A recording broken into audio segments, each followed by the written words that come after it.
Hey y'all, welcome to Girl Meets Green. My name is Norma, your host of whatever, and we have reached the end. I'm so sad we've reached the end. We've reached the end of Love is Blind. We are now on the reunion. Okay, honestly, I agree with the reunion gave, but I also agree with that it didn't. I feel like it gave for half of the cast and not the other half. And we're gonna get into that. It's okay. We're going to go through beginning to end. So, reunion starts out. The budget was budgeting for this reunion, okay? They had the little pod doors for Nick and Vanessa to enter through. The stage was really nice.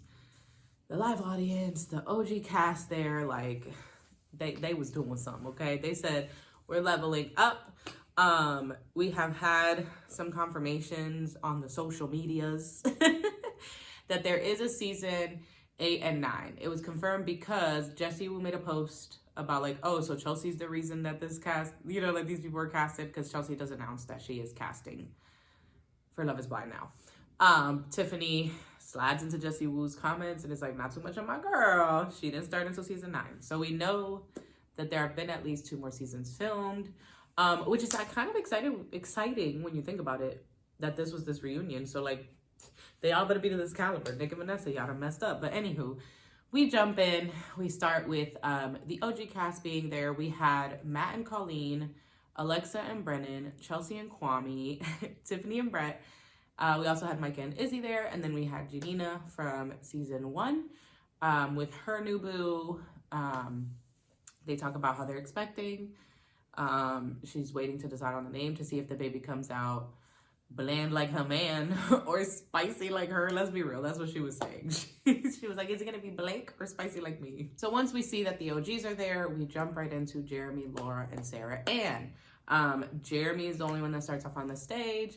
They're like, oh, so you're dating someone now? And he's like, yeah. And he's like, and we have her here, let's bring her on out, Sarah Ann. And we're like,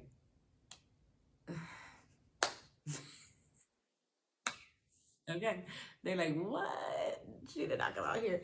They kiss. You hear someone in the crowd going, not the kiss. And they sit down. Then I think it was Vanessa who says, some lame. Laura has shared her location with us. She's in Barcelona for work, but we have her on Zoom. And everybody starts clapping when she comes on. They're like, welcome, Nora. Sarah looks at Jeremy and she's like, do we clap? And he's like, no. Like, why? Laura put it so perfectly when she, in the reunion, she's like, y'all out here acting like I did something wrong. And it's facts. They're acting like she's the one in the wrong. They're acting like they didn't freaking create this whole situation. They start right away with the location situation. Basically, Vanessa asked Jeremy, why would you share your location if you was gonna go to Sarah Ann's house? Like, it doesn't really make sense for you to like be transparent and then not, and then lie about it. Well, I didn't lie about it. He said, I got home, sat on the couch. As soon as I heard her waking up, I ran upstairs and to tell her that I met with Sarah Ann, whoop-de-whoop-de-whoop. Which, lie, because you're on camera saying that you were in the parking lot and that you didn't leave the parking lot. So what are you talking about? But and then Laura's like, lie. You laid on the couch, I woke up, then you came upstairs, babbling around the bush, not saying much, and I just knew that you'd been with Sarah Ann. Which I think what she meant by that was I had already checked the location, but you came up babbling, and I knew you weren't gonna be truthful. And there's a pattern of this with Jeremy on this reunion where everyone's calling him out for different things, and he'll be like, no, I don't remember that. Well, if I did, I'm sorry. Or, oh, okay, let me explain. It's like he tries to lie, and it's like, sir, you might as well just stick with the lie. That's gonna look better than you try to backtrack the lie, because then it's like you got caught yourself lying. At least if you continue the lie, people can still speculate, I'm just saying. And then basically Laura goes on a spiel, a very necessary spiel, but basically she's just kind of like, he never took accountability. Sarah Ann never took accountability. He never outright apologized.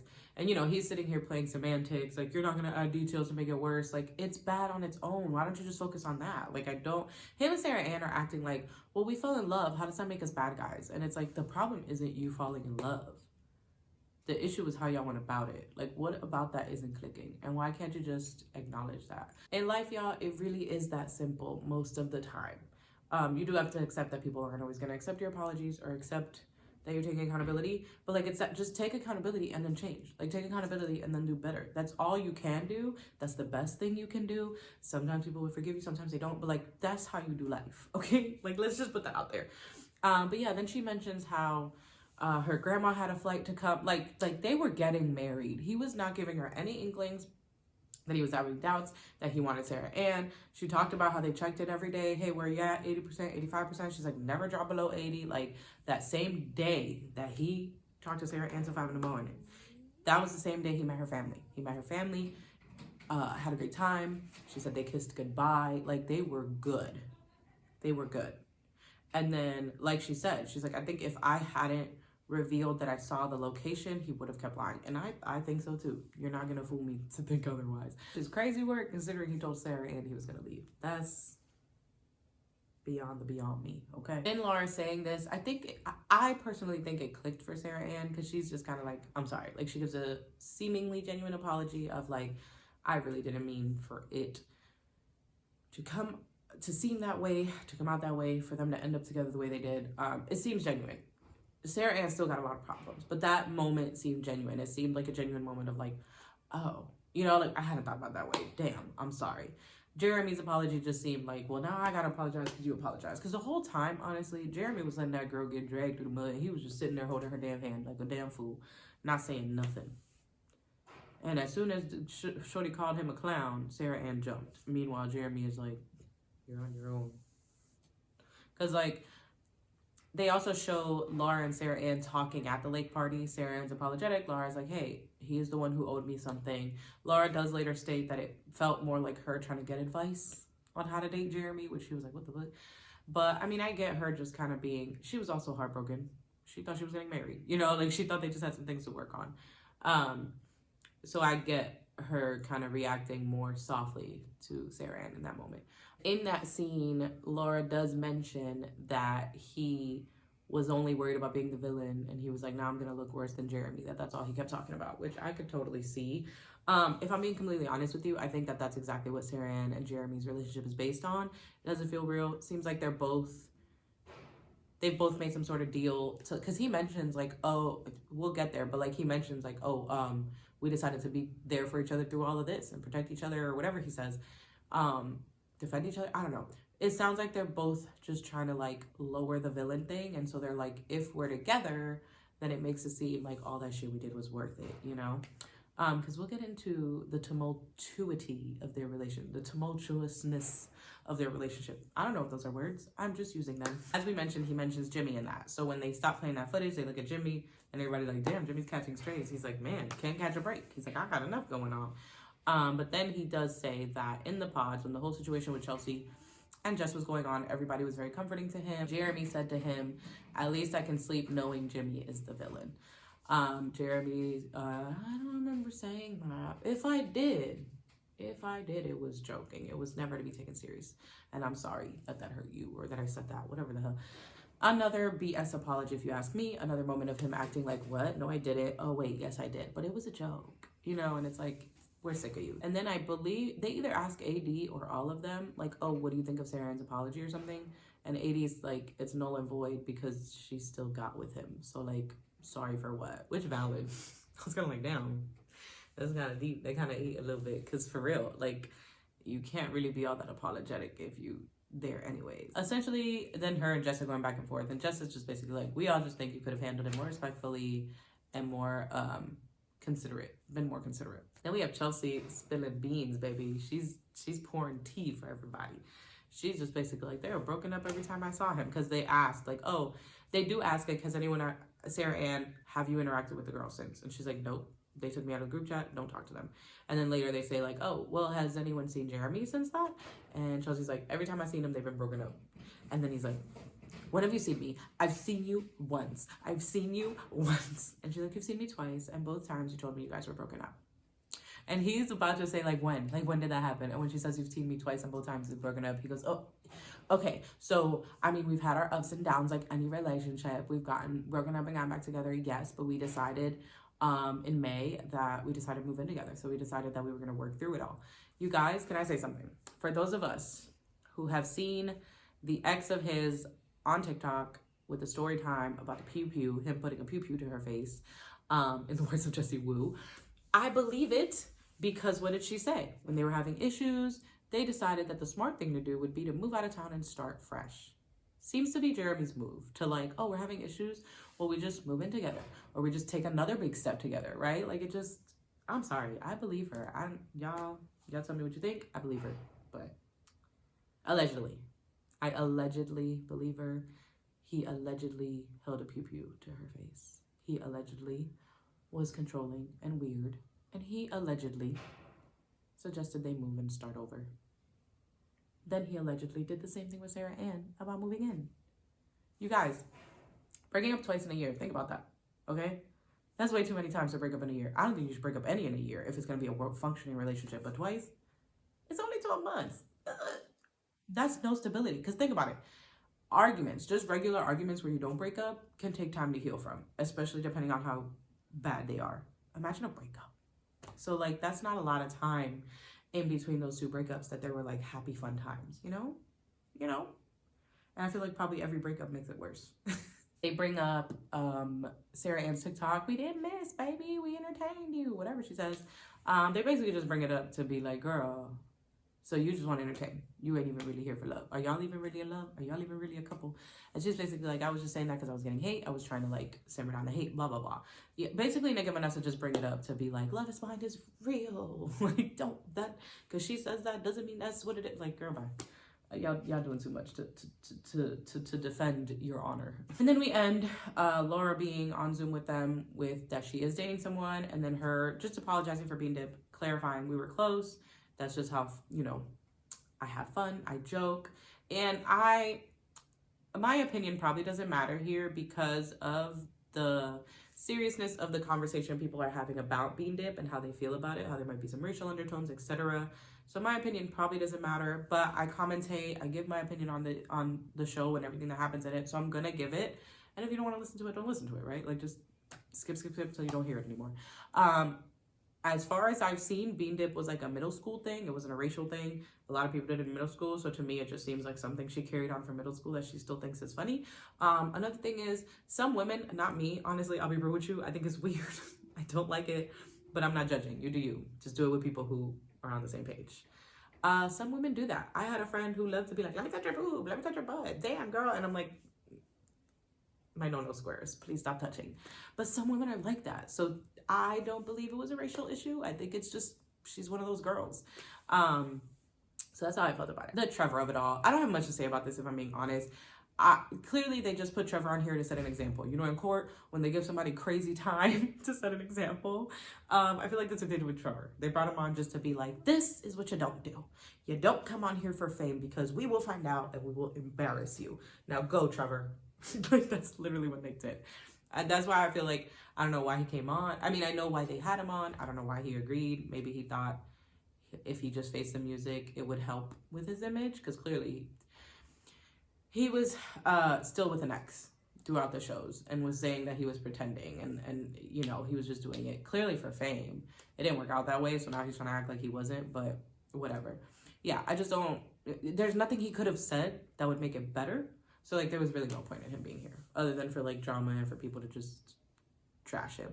So I get why it's like, oh, kind of seemed like you were just bullying him, because it was just like adding salt to the wound, which was weird. Not saying he was right or it was okay, but it just, like I said, there was nothing he could have said to make it better, so you only brought him on to make it worse and to, like, make an example out of him, which is like, okay. We move along to AD and Clay, and you guys, I think I'm gonna have the unpopular opinion when it comes to AD and Clay, honestly, but I'm here to give my opinions. Nicole Davies, she also does reviews, and she once said something on a review that I was like, it's true. She was like, our opinions are based on our experiences. So I'm going to have a different opinion from you because I've had different experiences in my life, and I agree, okay? We're holding on to that. So these might be unpopular opinions, but they are my opinions, and that's what I'm here to give. So let's go. So according to AD, and Clay, he cooperates. They didn't speak for weeks after the wedding. He kept reaching out, and she eventually answered him. I guess they, like, talked it out, like, kind of came to an understanding about, I don't really know, like, what the conclusion of that was because they're not clear about it. But Clay does speak on, like, going to therapy and, having to watch everyone online diagnose him, which that's hard. You can't say it's not. Him trying to get better and, like, learning about himself. And okay, honestly, when it comes to this, I stand by my opinion from last episode, like my review of last episode, is that unfortunately AD got caught in the crossfire, but I don't think Clay came on this show to, like, ruin her or the woman he got with, if that makes sense. I don't think he got on here thinking, I'm not ready for marriage, but I'm going to pretend I am. I think Clay was one of the people who said, oh, this would be fun. If I found the love of my life, even cooler. Like, I think he was willing to get married.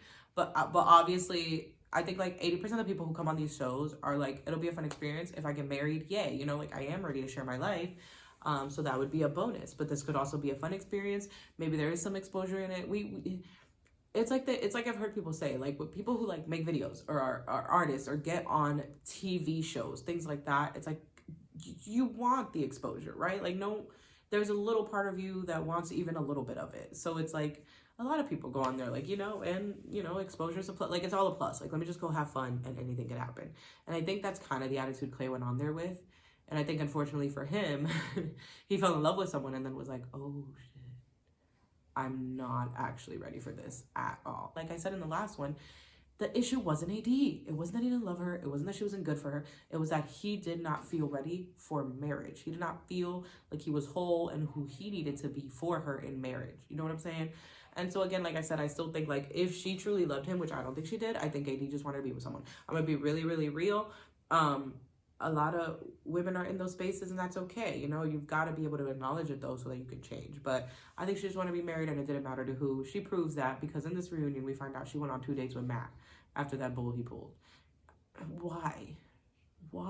So yeah, like I said, I have the unpopular opinion that he's being genuine. Like the tears and everything, I don't think that was for show. I think that he is genuinely struggling, is genuinely trying to get help to be better. I think he did, you know, he does love her and he did realize that like saying no meant losing her and he didn't want that. But that's just my opinion and what I'm getting from it. We also get them asking AD about like if did she watch Clay's parents' conversation and what did she think about it? And she was basically like, oh, I had a better understanding of him, which is so freaking stupid because she was still like, when she was talking before this question, she seemed like she was still in that space when he said no to her at the wedding, where it's like she didn't get it. I knew that I could be everything he needed and it just wasn't enough, and like it didn't matter to him. Like she was still saying shit like that. But then when they ask her this question about his parents, she's like, oh, I totally got it. Like that conversation made me understand. And it's like, did it really? Because like you're still like, I don't understand how she didn't get it. And like I said, if she truly loved Clay, I think she would have stayed. As weird as that sounds, I know that sounds weird because it's like, no, because he didn't even want to marry her. But again, not marrying her wasn't about her and him not wanting to be with her. It was about him and where he was at as a person. And so she doesn't make sense to me. I'm not gonna lie to you, AD less and less. I liked her less and less because she just became more and more like, it just became more and more clear to me that she definitely needs to be alone. She definitely has to also seek, I'd say therapy, because that's the only thing that's gonna help her like understand why she thinks the way she thinks. And like like I'm never enough, or like everything I can do for you and be for you. And it's like, that's all good and well, but that's just not the whole picture, you know? But anywho, she makes a comment and everyone that I've seen review has kind of been like, she could have meant it 2 ways, like not wanting to be his mom, like mother him, or not wanting to be his mom, like being cheated on. She says, respectfully, I didn't want to be Clay's mom in the long run. And I don't think she needed to say that at all to get the message across. The 2 that people think it is, or any other message, she could have said, just watching it made me happy he said no, because I like going through what his mom went through would be so difficult, you know, like, or, you know, I might have gone through what she went through because he wasn't ready, anything like that. But to like him sitting there next to you and you'd be like, respectfully, I didn't want to be his mom. If you ask me, I don't think she meant it like I don't want to mother him. I think because they're talking about the mom having the conversation with the dad, I think she meant it as like, I didn't want to be her, like go through what she went through, like do what she did, stay so long, or whatever it was. And I don't know, me and my friend were sitting there, we both were like, that was wildly disrespectful to say. And I'm sorry, I feel like she could have said it in any other way to still get the message across. Like, I don't think she meant mother him. I think she meant be like her, deal with what she dealt with. And I just feel like she could have said that in a different way. And you could visibly see his discomfort and almost like defensiveness. It was just rude. Like, it was just a rude thing to say no matter what you meant by it. But that's another opinion that's probably unpopular. I have a lot of unpopular opinions. Clay brings up again his unpopular opinion, because people really don't like it when he says, like, you know, black men coming from broken homes, or like not knowing black men who are good husbands, etc. And again, opinion probably doesn't matter, is what people will say. But I think that people are being really harsh on something that might just be his reality. If he's only around broken men, if he's only around men who are not good husbands, are not good men, what do you expect him to say? What do you expect his opinion to be? You know, he's never seen it. Because you can see in the way he talks about Brett, because we actually find out that scene where he's like, I was watching Love is Blind, and there was, you know, one guy in a couple I was looking at that I was like, that's a man, like, that's a good man. He was talking about Brett, and you could see in the way he talks about Brett that he does not have many people, if any, like Brett in his life. And so Brett was an example of like what he wanted to be, you know? And so, and it was cute. Brett, you know, they have a moment where like, Brett, how does that make you feel? And he's like, oh my God, amazing. And he tells him, I didn't have a great example either. You just kind of got to learn. And he says similar to what AD's mom said of like, that's not me, that's him. Or that's, you know, I'm me or whatever. I'm my own person. So that was really cute. But yeah, I guess that's like my other little, many unpopular opinions again. But that's another, is just like, I think people are being really harsh on him for something that might just be his reality. That he really might just not have men like that around him. In which case, yeah, he needs to surround himself with better men and also seek therapy to learn that that is not the only way to be, which he is. So we won't knock him for that. Then we get Amy and Johnny's like year and what they've been up to. They've been traveling, hanging out, having a good time. We get a picture of a JCPenney's photo shoot they did, you know, the whole like trend that was going of the awkward photos thing. I think they did it with his sister, and I'm assuming her boyfriend or husband, whoever that was. So that was really cute. Yeah, they're having a great time. The birth control thing gets brought up because Alexa asks a question about like, oh, Johnny, have you heard of like, they're asking, the OGs are asking crowd questions, and she asks like, oh, did you not hear of condoms? And he's like, I did. And they don't say much. They just say, hey, we figured out the birth control thing and we're doing great. But they don't tell us what it is or what. But she did say she wasn't on birth control, so I'm assuming they're tracking ovulation and wearing condoms. Would be my guess. But, like, it's none of our business, really. I don't care as deeply as people seem to.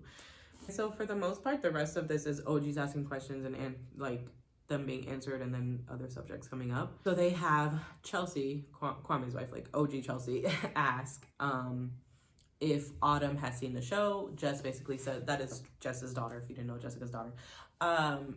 She says she's seen some of it. She didn't want to show her all of it because she is close to all the women. She calls Chelsea Auntie Chelsea, the Chelsea on the actual season. She calls her Auntie Chelsea, and so she didn't want her to be like, well, who's she talking about there? And like to get too much into what's going on with Auntie Chelsea. But she does say she did see some scenes here and there. She's seen her cry, which she's never seen her cry in real life. And so she said that was nice for them because she was able to see that like it's okay to be vulnerable. It doesn't make you weak.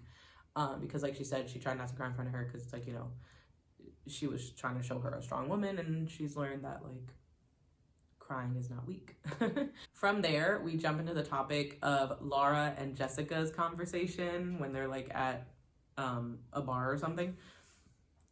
And here I go again with an unpopular opinion, guys. I didn't see anything wrong with that conversation. Was it the things she was saying were a little bit off? But like, so when they asked Chelsea and she's like, I think it was disrespectful in my relationship. But like, I was battling insecurities, whoop-de-whoop-de-woo. I don't feel like it was related. This is my opinion. I'm just stating my opinion. Oh my God.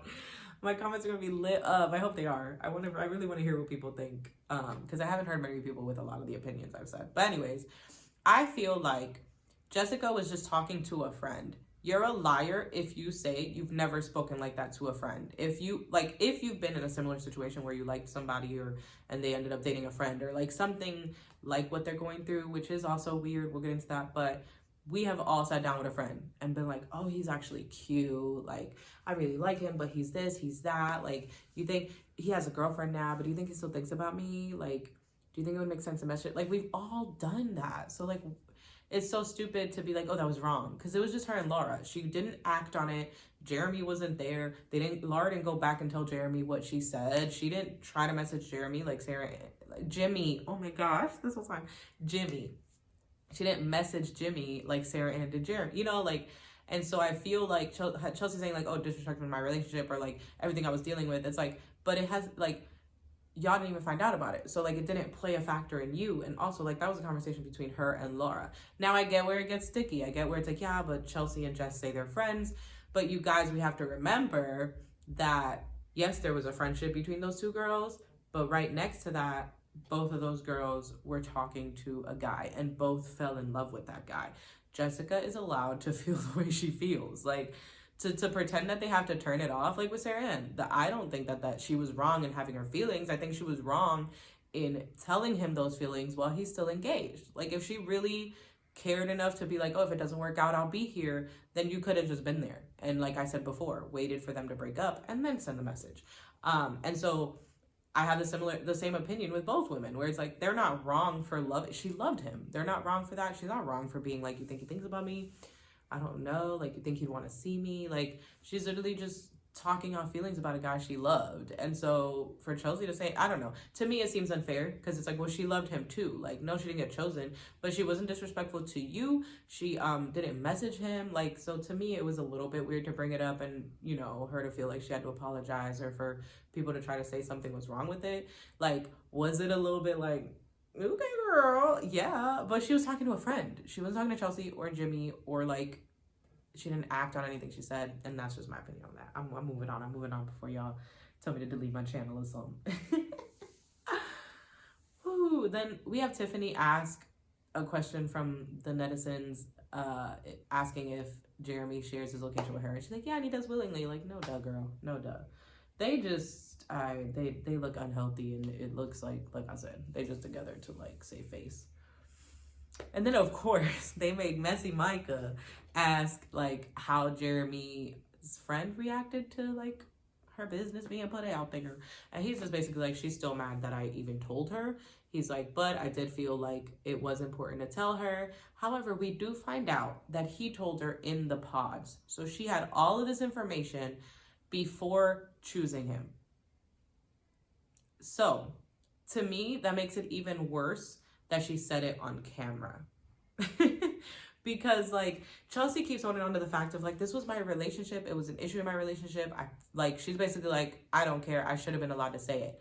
No one's saying, at least I'm not saying, that she couldn't have that conversation. But if he asked for it not to be on camera, it's not that difficult for it not to be on camera. I forgot the cameras were there, I didn't even notice, it just came out. I hate the way it came out. No, you know what happened was she was shit-faced drunk and just fucking started talking. That's what happened. And I'm like, again, let's hold ourselves accountable. Let's just be real and honest. I was drunk and opened my mouth and shouldn't have. But she also doesn't see a problem with it. At the core, she does not see a problem with it, because she continues to say, it was my relationship and it was an issue in my relationship. I was allowed to say and it's like, sure, you were allowed to deal with it in private like he asked you to. There was no reason it needed to be brought up on camera. And on top of that, the fact that he told her in the pods is crazy. Like, for you to try to make it an issue. Like, he let you know you were okay with it. That's it. You don't get to shit on someone or yell at somebody about something you've accepted. Like, it doesn't make sense.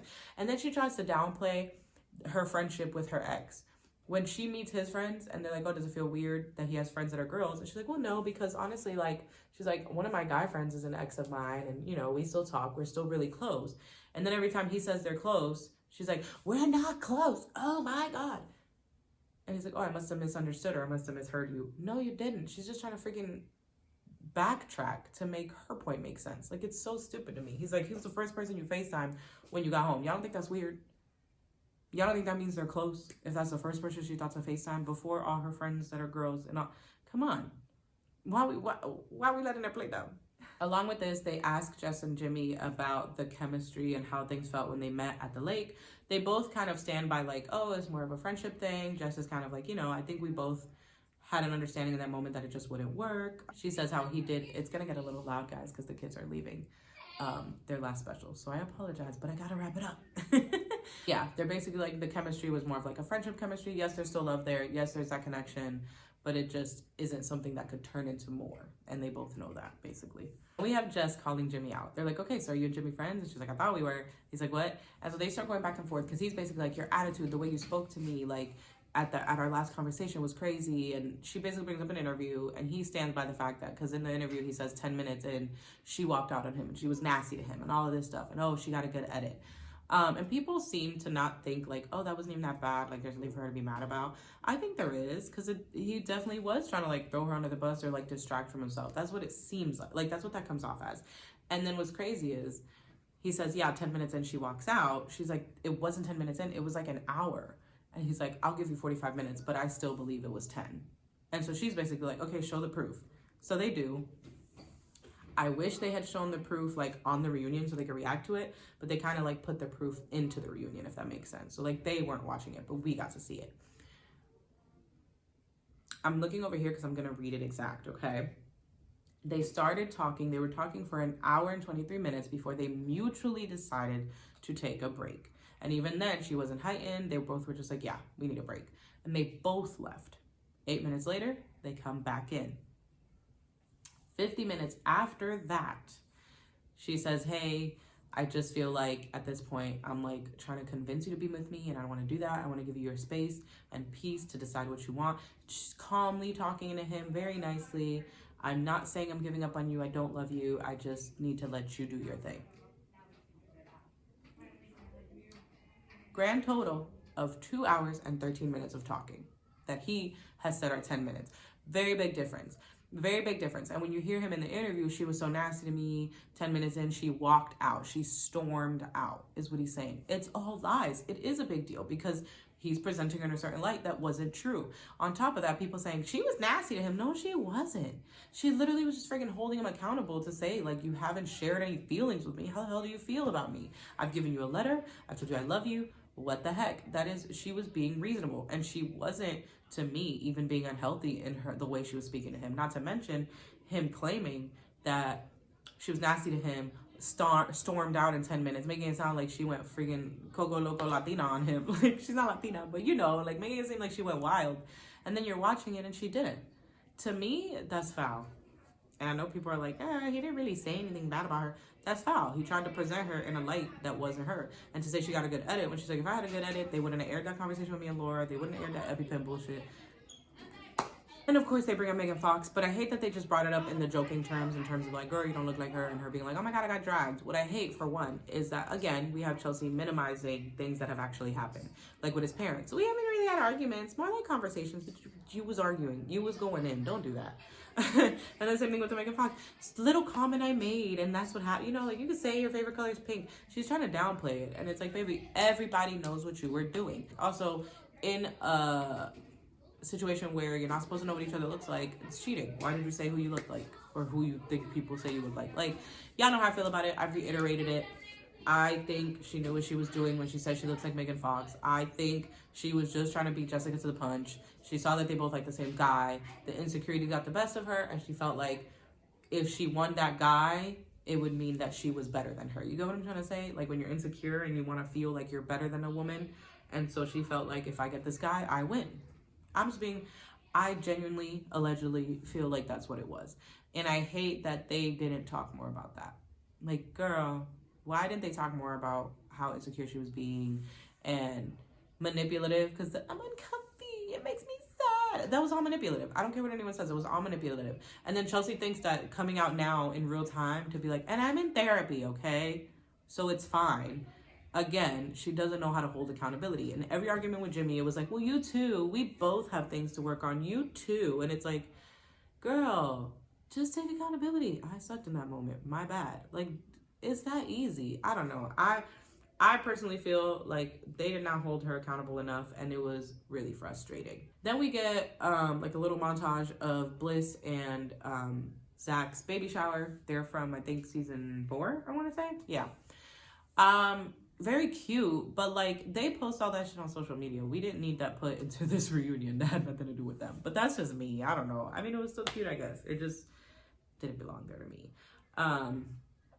Alexa and Brenna talk about how she's also having a baby, and they're looking for a house. So they're like, you know, moving into those steps of their relationship. This is where we get Alexa getting like a question from the viewers or whatever. And it's to Brittany saying like, did you ever think about basically like trying to do the to see if the chemistry was there, whatever they said. And basically Brittany's answer is like, we didn't need to do that to figure out whether our marriage would be good or not, which is valid and accurate. However, wasn't what we wanted to know from them, you know? And then they talk about how they're still friends, they're still very close. Kenneth reasoning is that for like the breakup, the way the breakup looked, everybody handles things differently. I called Clay and I was a wreck. You could ask him, but like everyone handles things differently. Cop out, if you ask me, cop out. Because okay, then tell us how you handled things differently. Why were you like that in that moment, and then what happened later, right? Like, I'm just saying. Same thing with the cell phone thing and him saying, you know, I'm a principal, they're not used to the absence, how to make up for the absence. Clearly, cop out. Cop out. I'm sorry. Like, because here's my thing with him. Okay, him and then Clay, right? How Clay was like, AD doesn't get it, I'm working. For both of them, I feel like that's something you should have considered before going on a show where you're going to get married. You guys, in case some of you that aren't married or don't have partners didn't know, when you get one, they have to be integrated into your life. So you know how usually you live solo, you do whatever you want, whenever you want. When you get a partner, healthily, that's not how it should be anymore. You got to include them in sometimes throughout your day. You got to put things aside for them, right? Sometimes they'll come first, sometimes the other thing will. So it's a cop-out, if you ask me. The whole, like, I'm a principal thing and I had to reconnect. You're not going to tell me that you couldn't take half an hour, 15 minutes to unpack with her, to sit down and eat dinner with her. Like, it just, I'm sorry, it's not. And if that's the case, which is amazing, I just want to say, him being a principal, him being so dedicated to his job and to the children of his school and the parents and the teachers, amazing. That's what you want from principals at schools. But if you are at that point where you're still like, I still need to give it my all, don't go on a show for marriage. And don't get a partner just yet. Wait it out until you're ready to create those boundaries and openings, whatever you want to call it. But that's the thing. Also, I feel like we didn't get enough. I think we all wanted to hear why they broke up, what happened, where was the disconnect. Because again, okay, if you ask me, he seemed very connected to Brittany up until his conversation with AD. Granted, it could also be the honeymoon, because the conversation did happen at the honeymoon. So maybe something shifted there that we didn't see on camera. But that's where I noticed his shift. We find out that Matt and Colleen bought a townhouse, so they're living together now finally. After we get the news on Matt and Colleen, they're like, oh, speaking of Matt, and then we got all the footage of the things Matt said to Amber. They were similar, they weren't the same, which I think someone mentioned, which is true. You're going on a show where you're meeting people to fall in love, you're gonna say some of the same things because the sentiments are the same. But I think the issue with him and Amber and AD came down to that he was giving them both the impression that he wanted to choose them, or that there was more love for them than the other, if that makes sense. So I think that's where like the wronging was. This is also where we find out that she went on 2 dates with Matt. And honestly, the way AD's talking, it sounds like it was more than just dates. And like she took it all the way with him, if you ask me. The way she was acting. And then she kept looking back at Clay, like it was like she was trying to make him jealous or like see jealousy out of him. It was just so weird. I didn't like it. And on it, like I said, it validated my dislike for her that like built throughout this season. So might be an unpopular opinion, but that's how I feel, baby. Chelsea and Kwame are doing well. They're traveling. And like I said, she's now casting for Love is Blind. I don't know why we're getting updates from the OGs for the season 6 reunion, but here we are. And then we find out that Izzy and Micah are going to be on Perfect Match along with Jessica, which we already knew about. If the angle changed, I'm sorry. I had to stop it, which I'm so sorry about because literally I have like 2 comments and that is the end. They asked Clay if he microwaves Gatorade. And then they show a scene where he's putting food in the microwave, but when he closes it, it looks like there's a Gatorade in there because it's a shadow. Are you fucking kidding me? When we all were like, don't air no dumb shit, and that's what they do. They were like, let's end it with a bang. And then, of course, they ended with the bigger bang of being like, food. I know they be saying we don't feed you, but here's a feast. Let's eat. Like, y'all are nasty. So that's why I felt like the reunion hit and also didn't hit, because yes, we went in on Jeremy and Laura and Jeremy and Sarah Ann hopefully got them to see the light. We definitely didn't give enough to Chelsea or Kenneth, and we definitely didn't get anything from Brittany and Kenneth. Like, why didn't we ask them why it didn't work? I don't know. It just makes me wonder what the reasoning is and why it didn't get brought up.